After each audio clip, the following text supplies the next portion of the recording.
Hello there. Welcome to Intercept CSA, the podcast, where we break harmful silence with truth, healing, and protection, one conversation at a time. I'm Inimfon Samson, your host and guide for this conversation. Thank you for joining me.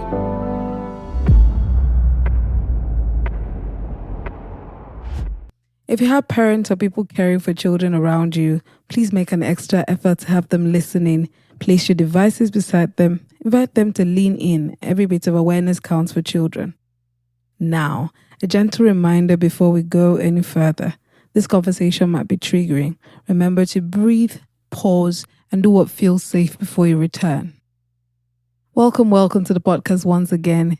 It's been great reading your reviews, listening to you share your takeouts from last week's episode. This week is no different. There's so much to learn and I can't wait to take you through it. I like to step out and have real conversations with everyday people when I'm talking about things that affect everyday people like child sexual abuse. Yes, there's a lot of data online, reports, statistics, expert takes, but life is dynamic. Data changes, people shift in their opinions, and sometimes if you're not paying attention to what is happening right now in real time, you miss the actual points where abuse can be stopped or a mindset can be challenged. So yesterday, I decided to take a walk, just a visit to a busy business area not too far from me. I wanted to listen, ask a few people what they knew about child sexual abuse, how they think about it, whether they think about it at all. The first person I spoke to was Ian, a 13-year-old SS1 student returning from school. I could immediately recognize the uniform she was wearing. But when she told me the school, I recognized it. It is a well-known government secondary school here in Uyo, South Nigeria. She told me no one has ever spoken to her about child sexual abuse or body safety. It hasn't come up in school, at home, or anywhere. But she has heard of men touching children or playing with them, in quote. We will eventually get to the episode where we'll talk about language and why language is important when we are discussing these issues. But we got to talk about power, consent, and who a child is. And I felt very great about that conversation. The next conversation was with a group of 3, 1 man and 2 women. As soon as I told them what I wanted to talk about, one of the women stood up and quietly walked away. The man chuckled under his breath, then went quiet. His face changed, or more like shifted. Child sexual abuse is not something of today now, he said, like he couldn't understand why we're talking about something so outdated. Then he looked at me and added, that one is government work. It's the job of people like you that they've paid. If government just does what they are supposed to do, all these things will stop. He put his head down into his phone and muttered, that's not the kind of thing that is on my mind now. I'm just trying to see how to sell my market. My head is hot. I thanked him for his time and left. Just as I turned around the corner, I saw a little boy. My best guess is that he's 4. He was walking and crying. He was in his school shorts.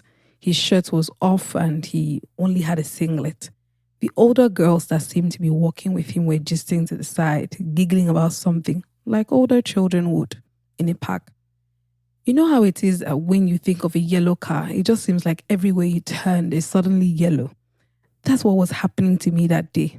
It seemed as though because I had left home thinking about the gaps that exist around us, gaps that allow for abuse to thrive and abusers to exist, that suddenly everything was a gap. The man saying that it's government work to protect children, the 13-year-old Ian who doesn't know anything about child safety, the 4-year-old child led home by other children, the woman who is rightly and evidently so stressed that she doesn't even have the space for extra information, children moving up and down around me with trays on their heads, interacting with keke riders who are leaving comments on their bodies and throwing advances. Everywhere screamed gaps. I was having a conversation with a friend and we're talking about why discussing child safety is important, even though it seems like there's so many loopholes to close. And I told him that there's a story that drives me, the starfish story. It is a popular parable used in social work and advocacy to illustrate the power of every single person's action in the face of all of the things that need solving in this world. In that story, a man was walking along a beach littered with thousands of starfish that had been washed ashore. The tide was going out and the starfish were dying in the sun. In the distance, he saw a boy picking them up one by one and throwing them back into the sea. He approached the boy, that's the man now, and asked, "Why are you doing this? Look at how many there are. You will never be able to save them all. What difference can you make?" The boy picked up another starfish, gently tossed it into the ocean, and replied, "I made a difference to that one." When I first heard that story, it wasn't during an awareness event or anything advocacy. Someone just shared it as a tale on why it's important to do good even when you're alone. But that story has become a life mantra for me, especially when I think social impact. I may not be able to make a difference to everyone, but I can reach one. That's the reason I do everything I do. Whether I make a post on social media or start a podcast or lead an awareness march, I know I can't reach everyone, but I'm passionate about reaching one, as many as fit into that one. As I walked back home yesterday, I needed that story. I needed it. I needed it so much. I told this to myself again and again. If one person is listening, if I can just plan an outreach to that girl's school, if I only spoke to that girl, if it's just one more child, then it's worth it. I'm leading with these stories today because I know that it's not only the friend who spoke to me about how difficult it is to remind yourself that it is worth it when there are so many loopholes that feels that way. I know that many people feel that way, but I always say, if we all focus on reaching one, we will reach all. And that's exactly where my friend left off that conversation. He said, "I can't go around meeting everyone you will meet, and I'm already meeting, but I will take the responsibility to listen to this episode and ensure the people close to me do same." A very simple but very life-changing decision, one all of us can make today before we even begin to listen. We can't all reach everyone, but we can reach one, and if we all reach one, we can reach everyone. Today's episode is a continuation of last week's episode on gaps. This time, I'm talking about how our collective ideas, mindset, way of life, unique economic situation, political situation, and religion are helping abusers unknowingly. Let's begin with the man I spoke to. Let's call him Chooks. Chooks is not completely uninterested in child safety. In fact, he also felt maybe he would have had a different or a better response if he was sitting with a glass of beer at a beer parlor and we're having that conversation. Chooks is also tired of the crisis. In his words, "Is it me that will now stop it?" So he's tired of how it seems like you hold it on one end and another end bursts out. And most of all, Chooks has decided it is government's work, which is very understandable because we all do that when something is tough to deal with. We pass it on to someone else. Remember I told you how the nervous system shuts down when it is overloaded and doesn't have the capacity for what is in front of it. It's just that Chuk's problem is also not just about his nervous system. It is about his cultural wiring. It is how he responds as a basic Nigerian. And I'm talking base level Nigerian because he doesn't speak for all of us. But he represents a class a regular Nigerian would fall into if there is no intentionality or determination to fight the system. So what is the core mindset Chooks has? It is a mindset of outsourcing responsibility.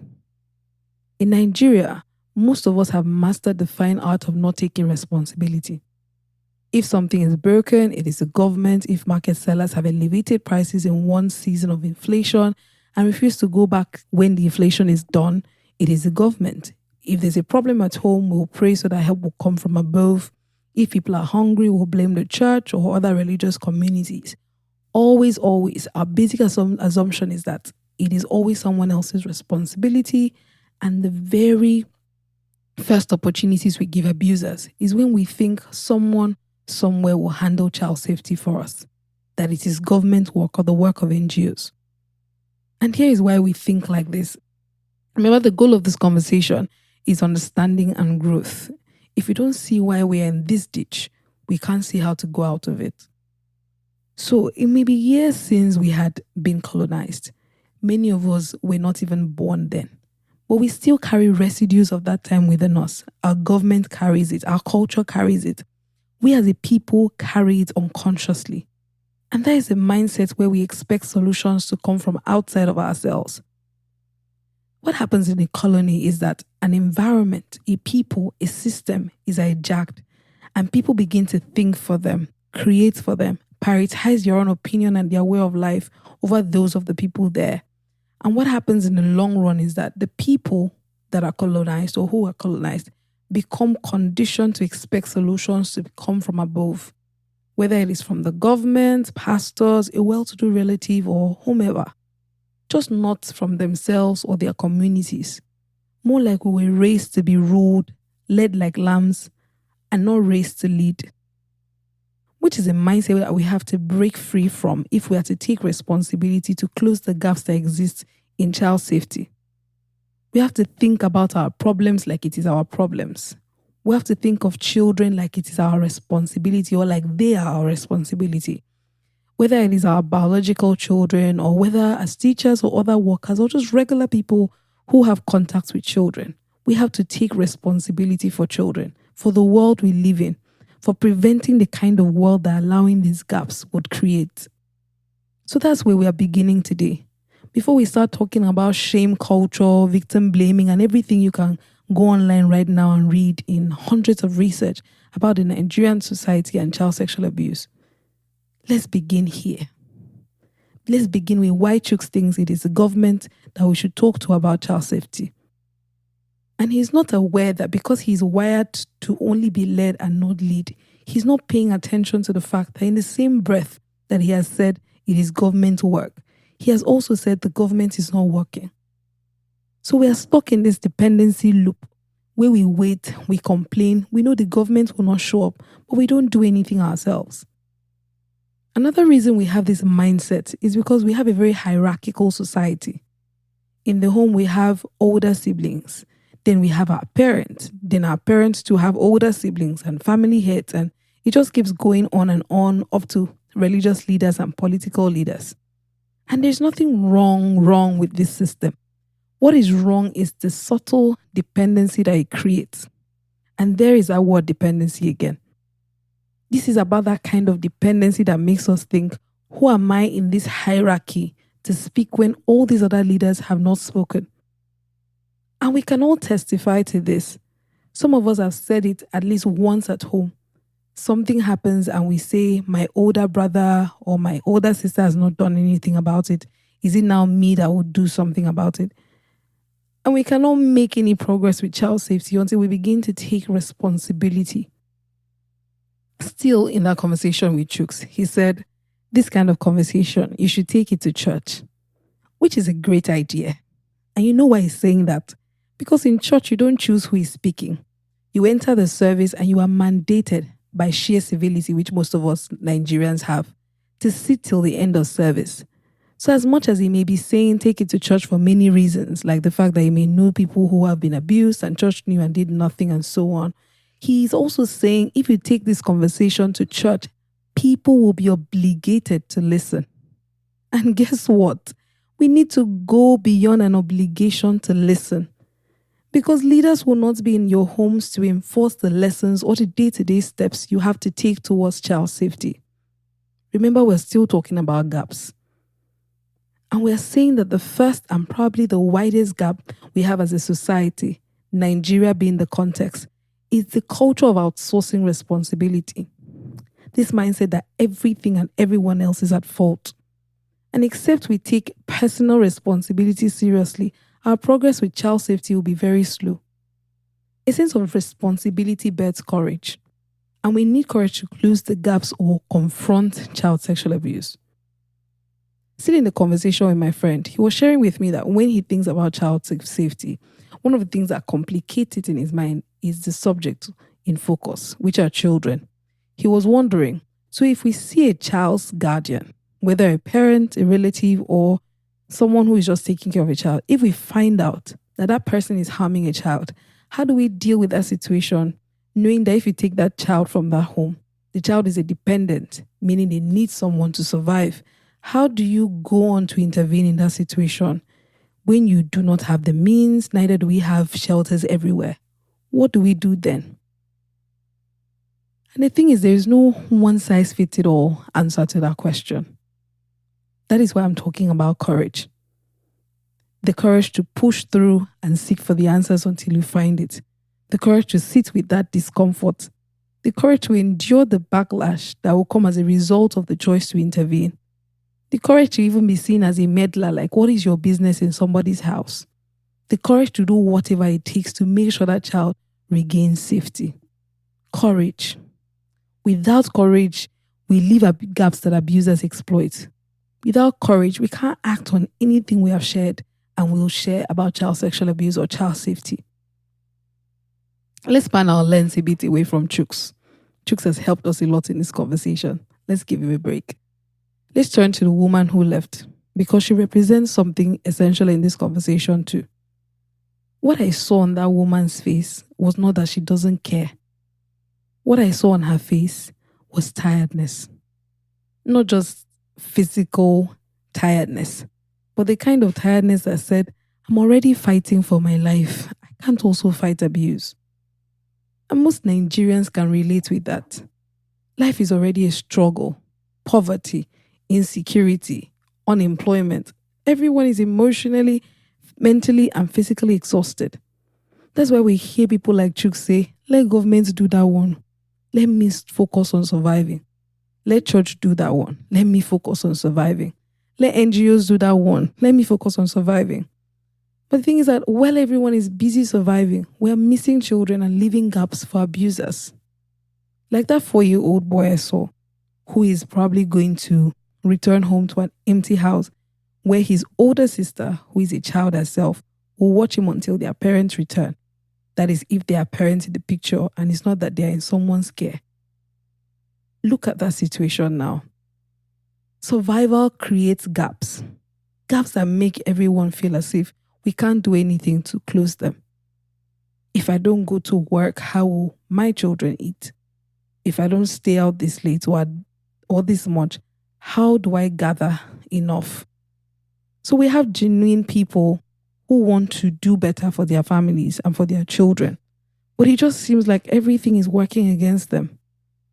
And it would be unfair if I just sat here and didn't acknowledge how much people are fighting to survive, especially here. So this race for survival is a gap that is widening and widening the opportunities abusers have to act. Beyond survival, lack of responsibility and courage, we also have culture.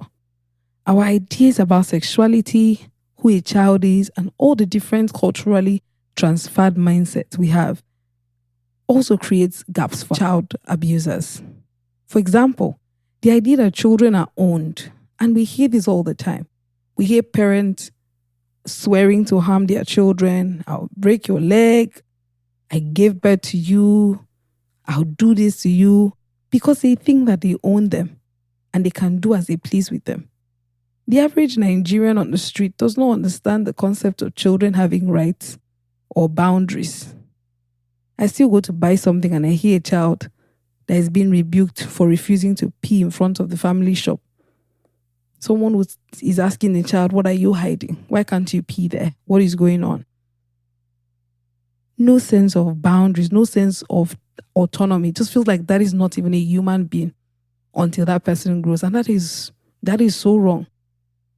So even when children are also abused, given that mindset, the focus is not on what the child needs, because the child does not exist as a human being. The focus is on what the adult around the parent or the parent needs or wants.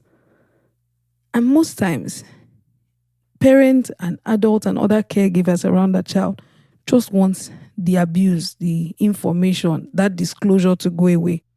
They want to avoid trouble. The adverse consequence or the adverse effect of this mindset that children are owned and children don't have any sense of autonomy, no personhood, the adverse effect of it is that when we do feel like we own children, we don't feel like we're accountable to them. That's the adverse effect. The absence of accountability. It makes it easy for us to ignore them or deny the experience, and that creates gaps that abusers exploit and continue to exploit.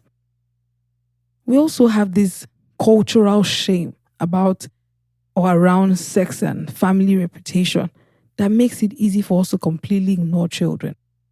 In order for us to avoid gossip, stigma, or lose relationship, we trade children for reputation. A child is abused and we're already saying things like, this must not go out. It can be a problem when she's getting married. And that is really with girls. Let no one hear that you were someone your father violated. Let's keep this very low profile. We don't want anybody to hear. This is not good for the family. And isn't it interesting that when we flip that narrative, we don't feel the same level of cringe? How about let no one hear that you were a father who abused your authority in a child's life? How about that? And in the name of reputation and the uncomfortable truth we refuse to confront, abusers remain protected and the gap that existed before widens. Most times too, that cycle of abuse continues even within the same household. I shared the other day on my social media of a child I used to oversee. She would come share with me things her mother said to her about her body. For context, this was a 10, 11-year-old who just happened to be an early bloomer. But it became a big issue. It became an issue of who is touching you, you better talk, you have started commercializing yourself. It was disheartening. And this was this child's daily reality. That is the kind of mindset that sexualizes children. And in the event of abuse, we blame children for creating the opportunity for abuse. We erase in that moment the power imbalance that exists between children and adults, the vulnerability and the innocence of the child, and punish children with shame. And just to carry on every view or every side to the story, a lot of people are honestly unaware. And that's why we have this awareness effort via this podcast and every other thing we're going to put out. A lot of people have honestly grown with that mindset. A lot of people grew in an environment where that was a thought. A lot of people don't even understand the concept of power and how it works and how age creates an imbalance between children and adults. A lot of people do not have that information. So some people are really just acting out of this is all I know, and which is why awareness is so important, which is why sharing this podcast with someone, letting someone have this information is a necessity. We also carry harmful mindsets like boys will be boys. You know how men are, or worse, he's a man, he can't be abused. That kind of thought pattern excuses abuse by men. Almost like we're saying they can't help it. And it also erases male victims. Remember, we're talking about boys will be boys, and you know how men are when we hear that a man has abused someone, or we say he's a man and he can't be abused when we hear that a male child has been abused. So all of that mindset, all that kind of thought pattern, like I said, excuses abuse by men and also erases the reality of male victims. And so many boys are in silence. So many men have never gotten to tell anyone that they were violated. And because of that, they couldn't also get the help they needed early enough. And some even till now have not been able to get the help that they need. People have wounds they will never show, stories they will never tell from this.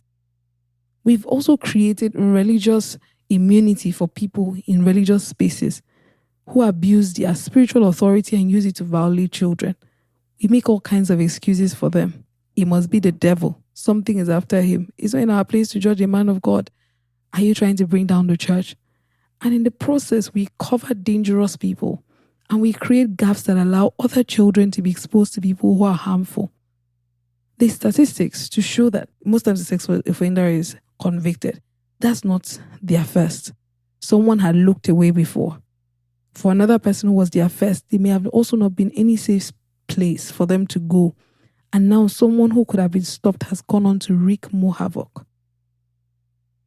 Still under religion and over spiritualization, rather than seek ways to help children heal or have justice when abuse occurs, we see sin, or even when we're teaching about sex and sexuality in children, we see sin, we talk about sin.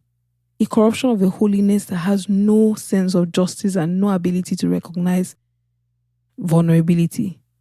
Many children within homes now, speaking as a Christian, have more knowledge about the God who sees when they hide to do bad things and will punish them more than they know of the grace of God and a God who loves them and is fierce about protecting them. So for many children, faith has become a duct tape because they can't tell anyone about this sin that has taken place within their bodies. And abusers also exploit that mentality to keep children in silence. For other religious families who go a step further to address the abuse, we just pray about it and leave it there. First, our only prevention strategy was prayer. Then our only restoration strategy is prayer. Prayer can be comforting. Prayer is helpful as a person of faith, but it is not a complete protection strategy. Questions are, where is the abuser now? What consequences have followed their actions? How are we tightening up safety after finding out abuse? Many times, a child may have also had health complications from the abuse that should be dealt with. But when we sweep all of that under prayer, we leave gaps. Gaps in response, gaps that allow that same child to be re-victimized by another person because what was broken hasn't been fixed, or gaps that create room for another child to be abused by the same person. Then we have the chief cultural mindset that leaves gaps for abuse and for silence, which is that a girl's worth is her virginity. Don't let anyone touch you or nobody will marry you. So interestingly, as a culture, as girls, we first learn about our bodies as a moral object before we learn of it, hopefully, one day, as a personal space. Our knowledge of our bodies begin with it as something to be afraid of, something to suspect, something that can tempt someone, something that can get us in trouble, before we are now even taught that we are allowed to say no. That's if we're also ever taught. Or that we will have where to go or who to talk to if someone ever touched us. Or that we are not responsible for someone's lack of responsibility.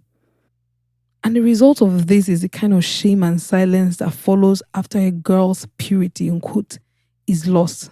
The sense of responsibility for what happened. And many times, many girls do not even recover from the feeling of worthlessness that follows that.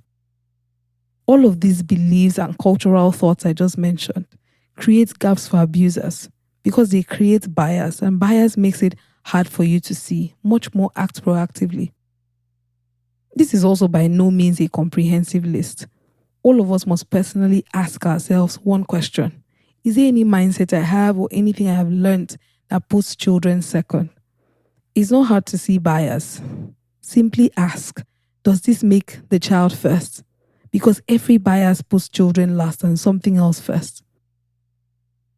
Now, what do we do with all of these gaps? What do we do with our lack of responsibility, our lack of courage, the fact that we need to survive, and now I'm biased? What do we do? I say we start somewhere and we start small. Like the starfish story, we pick one starfish and we throw it back into the water. We can't undo a culture, or we can't undo culture in one day. We can't stop abuse across Nigeria overnight. But you can interrupt one cycle. You can speak one truth where you spotted a need, and you can protect one child. We're not trying to take a leap. We're trying to sow a seed. So start where you are. Talk to a child today. Just one conversation. That child that keeps coming to your heart, talk to them today. Take responsibility and tell yourself, I won't ignore this. You can't take responsibility for everything and everyone, like I said, but you can fight your way to interrupt the painful reality of abuse for one child today. Another thing is to understand that courage doesn't mean that it feels easy to do. Everyone who has ever done anything brave will tell you they did not feel brave while doing it. They didn't feel comfortable, but they did it anywhere. So to build courage, understand that it will be uncomfortable and accept it. Then begin to take that baby step to ask an uncomfortable question. Take that baby step to be the only one in the room that is not laughing when people are joking about abuse. Be the only comment in the thread that says, this should never have happened. I've been in that kind of situation before. Everyone was laughing about the story of a man who was exhibiting strange, addictive sexual behaviors in his marriage, and his wife was crying out. Somehow, laughing emojis filled the comment box. God, I beg, go, different things. Something inside me just felt like this may be an adult, but my gut says he's reenacting something that was done to him as a child. And my gut just felt, this is not funny. But everyone was laughing. And that voice in my head was thinking, let him not come and attack me if I say something. But I braved up and I typed my thoughts regardless. And calmly I said, I hope he's able to get the help he needs. And then I introduced another perspective that it may be traumatic. He may be reenacting something from his childhood. I went offline for a while soon after, so I don't know if anybody responded to it because I didn't follow up on it. But I don't mind. In a thread of laughing emojis, I'm certain it made one person pause and think.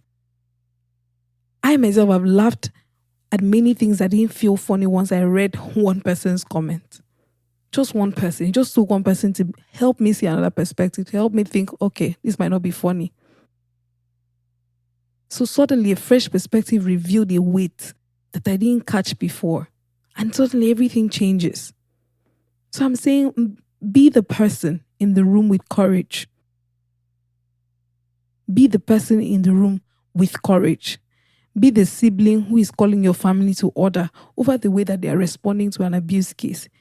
They just found out that maybe a grandchild or a niece or your sister or your brother or your cousin had been abused or violated.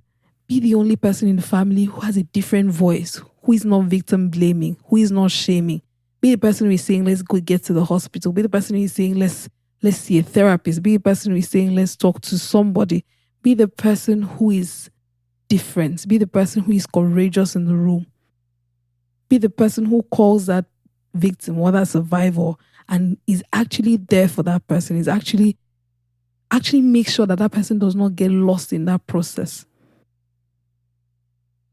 Now, for all of us in survival, and I feel like this is the largest category, I know ignorance and cultural beliefs are definitely doing its numbers, but we have a lot of children caught at the crossroad of poverty, overcrowded neighborhoods, poor living conditions, and other intersections that are increasing vulnerability right now. So the question is, how can we protect children while we're still trying to survive? Because it's not impossible. It's just how. It's just for us to learn the how. So here is the how. Begin with being someone a child can talk to.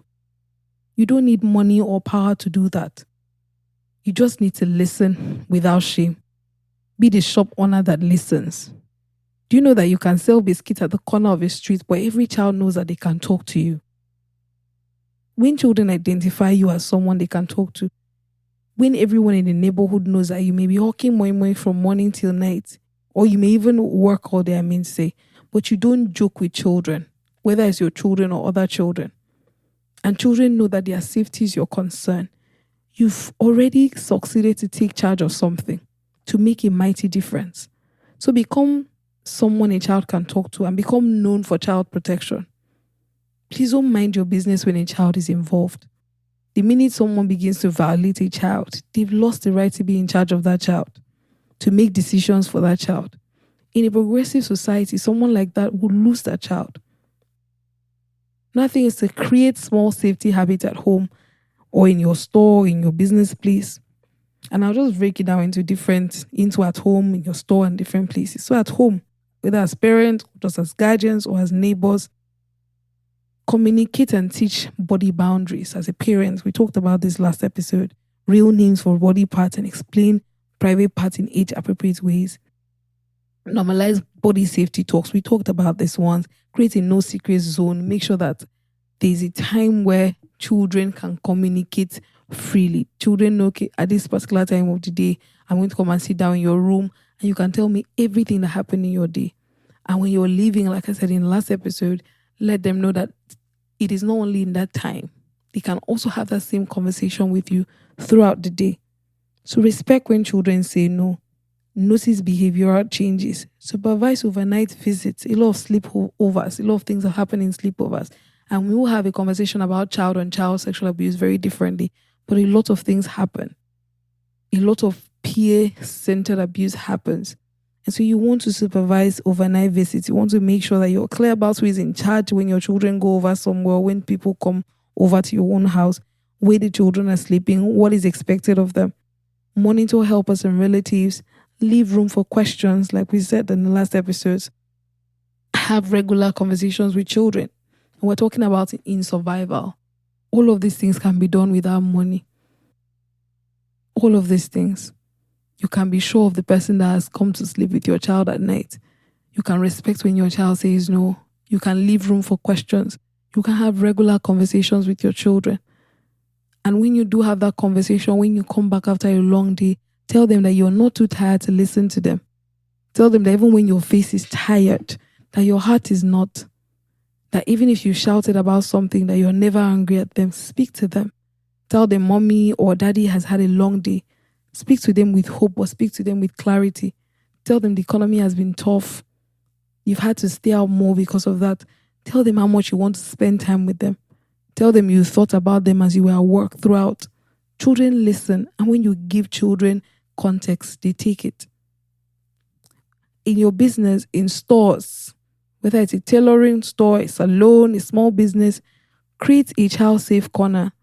When people come to make hair at your salon, create a place where children are observable, where all of us can see the child, where children are not lost in your space. Whatever it is that you do that intersects child care, creates child-safe zones. I walk into supermarkets and you find that you are with a group of children and nothing is activated. You just know that this is not a supermarket or this is not a space that has been trained in child safety. There's no activation. People are just looking at the children walking around. Nobody is keeping an eye. Even if you were to lose a child, nobody's paying attention. Train your staff. Even just a short conversation. Train your staff.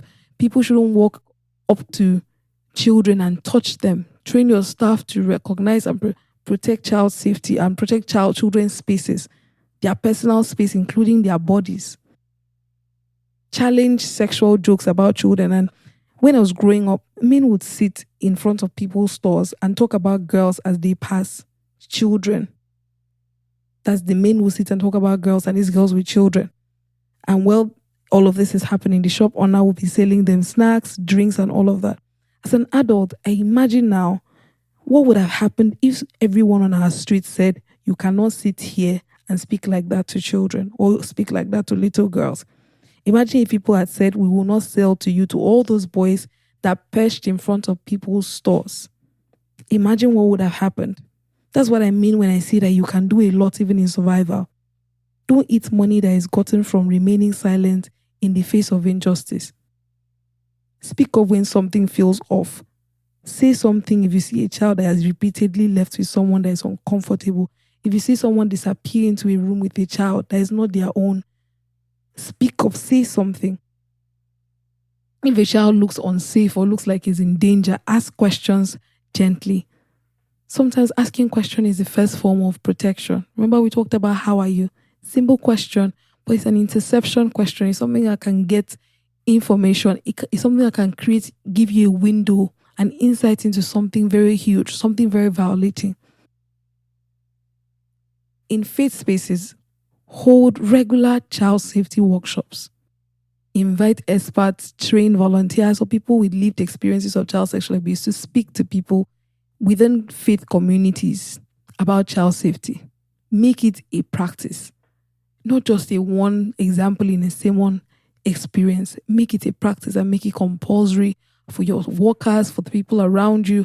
Make it a culture. Be responsible about the young people serving in your workforce. Young people are passionate and they're enthusiastic about being given authority, but children are children, and children deserve continued supervision, continued follow-up on their growth and emotional process. And in future episodes, we'll talk about the hidden stories of child leaders in faith communities, the level of neglect and unhealthy exposures that those children experience. We'll talk about it. Also rethink and reimagine sitting and supervision at events, especially when you are having conventions and things like that, and things that bring different people.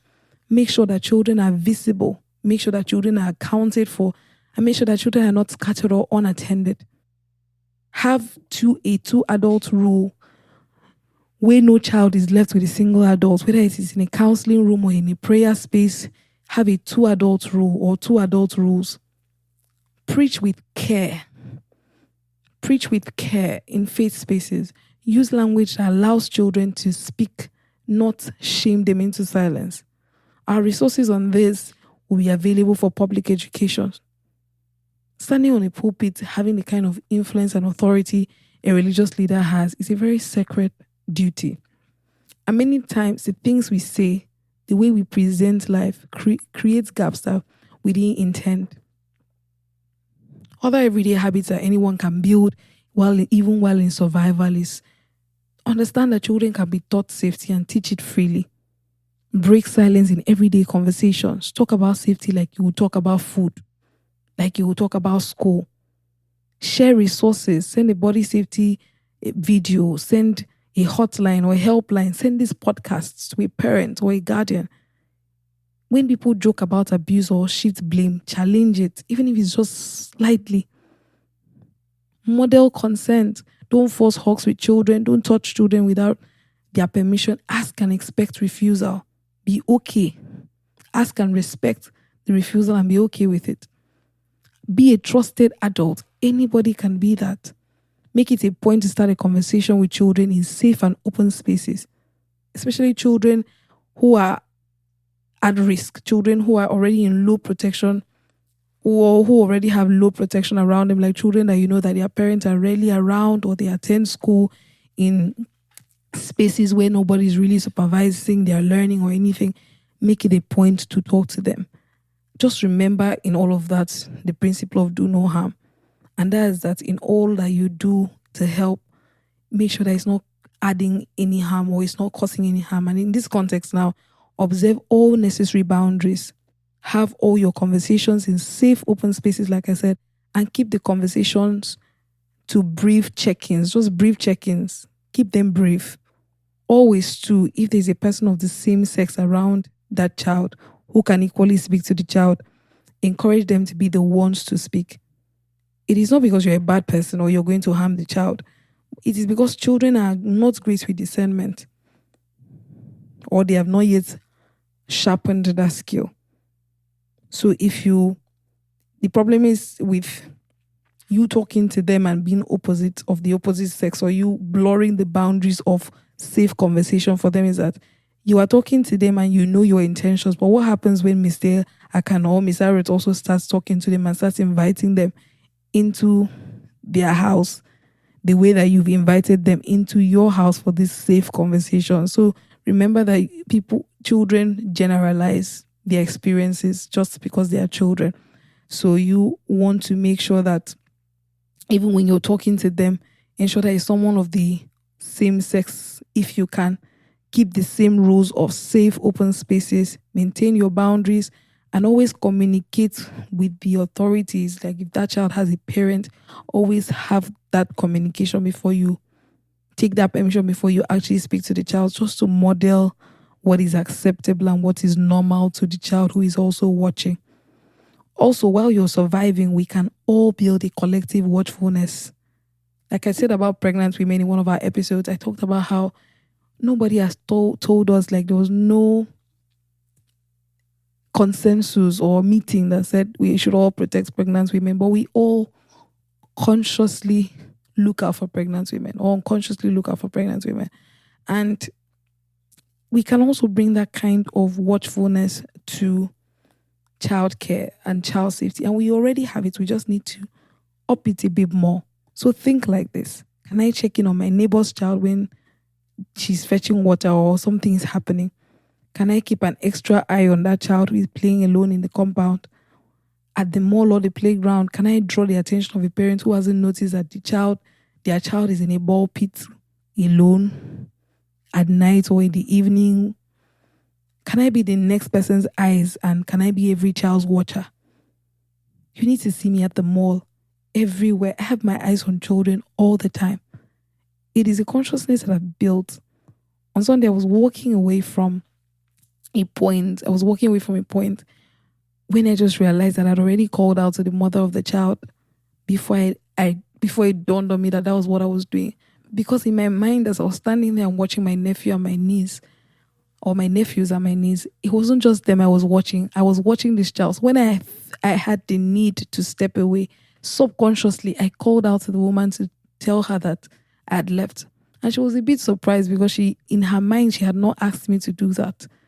And it wasn't until I stepped away that I realized, oh, my mind felt accountable. I felt as though I had to mention I'm no longer watching there. So you have to step up in your watchfulness because I'm no longer standing guard because I was not standing for myself alone. So he want to have that kind of collective watchfulness over children. It's not fear. It's more like us locking arms and determining to keep abusers out of children's lives. Another simple thing you can do while surviving is to know who to call. Save the number of an NGO, save our contact. We're also compiling a list of all child-related NGOs in Uyo, and that is our vicinity. Keep those contacts when they are out. One call might be all you need to help a child. Lastly, what do we do with our bias? First thing is to face it. Let's stop denying or even being defensive about bias. We are not neutral about child sexual abuse. All of us, or most of us, have some very harmful beliefs that are protecting abusers and leaving gaps. When we are not being intentional, our default is to defend our own people, to doubt children based on gender, to assume boys cannot be victims, and to cover for religious and other respected figures. And the only way to move away from that bias is to say, I agree that I've been conditioned in a particular way. Now I'm going to commit first to listening and then on learning through books, through listening to survivors, through this podcast. I would also commit to asking myself, if I was this child, what would I wish everyone would do for me? The thing is that bias will not go away on its own. The only way out is for us to challenge it relentlessly. It is for all of us to take all that we know now and turn it into action. It is for us to talk about it, write about it, pay attention to it, change how we speak at home, and make abuse unthinkable in our presence. Now I'm back to Chuks. His feelings are valid. More enforcement and legal action will serve as deterrent to abusers. It will help other people know you cannot do this. Not in Nigeria, not in Akwa Ibom State, not in Uyo. It will help people know that. If government were also working, we would have safer societies. The economy would work more effectively so people don't work like elephants and eat crumbs. If everything was in place, child safety would be easier. So I agree with Chuks. We would close more gaps. But for everyone like Chuks, I hope today's episode has helped you see why we can't leave it all to the government. Even the government that works cannot create a safe community for children alone. All hands must be on deck to make that happen. But above all, I hope every one of us also sees that it's not only government that is our challenge. We have harmful mindsets. I haven't even gone into all the specific cultural practices that happen in the different places we come from. Child marriage and all the other ways we wrap child sexual abuse in cultural names and practices. I haven't gone into all of that because many times all it does is give you shock value. And we all listen and then we share it like news to our friends and family and life goes on. But what decisions did you make? That's the question. What action have you committed to taking after this episode? That's my question. That's our heart at Intercept CSA. The goal is not just to tell you that things are happening to children. We'll have people shortly on the show to share their stories and their experience on the field. But the goal is not just for you to listen. The goal is to invite you to intercept. For this episode's call to action, talk to someone about child sexual abuse. Do it today. Whenever you listen to your podcast or to this episode, that's today for you. Step right out and tell your neighbor, I've been listening or I've been learning and unlearning a lot about child sexual abuse, and everything in me wants to share it with you. Because even though we are just two individuals in this long winding street and an even bigger society called Nigeria, I want us to be two people who are committed to child safety. You don't have to say it like that. I'm just giving you the idea. The idea is to invite one extra person. Invite another person to be committed to starting a revolution that hopefully will spread across your environment, across your spaces. You can start from your street. You know, it's possible that your entire street can become more aware of child sexual abuse, more aware of child safety, because you started a revolution like that. You started an awareness like that. You do not need a microphone or an organization to start something life changing. You just need to take responsibility, to have trembling courage. Yes, trembling courage. Challenge bias. Fight against that fatigue that comes with survival. Keep moving for the sake of children. If you stayed with me till now, you are the reason we do this. It's because we know you're listening. You are our one. 5 weeks in now, you have kept us motivated. Even as I walked away from Chooks, I remember that come share all this with you and you will make little changes that will transform children's lives. So I didn't feel overwhelmed. Special thanks to Chooks too. I hope we one day have or get an opportunity to have another conversation and we're able to meet at a place that involves all of us mobilizing for children. Next week, we'll wrap up this series with an episode on modern trends and ideas that are leaving gaps for abuse to occur. We've said it's better to cry in Bentley than to cry in Keke. But have we asked ourselves what the implications are going to be for child safety? We're going to talk all about that, and I'm excited about next week's episode. Follow us on Facebook and Instagram at Intercept CSA and subscribe wherever you listen to your podcast so you can get notifications and be one of our first listeners. Remember, together we can intercept abuse and protect the children we all care about. Together we can intercept for future. Until next week, see you.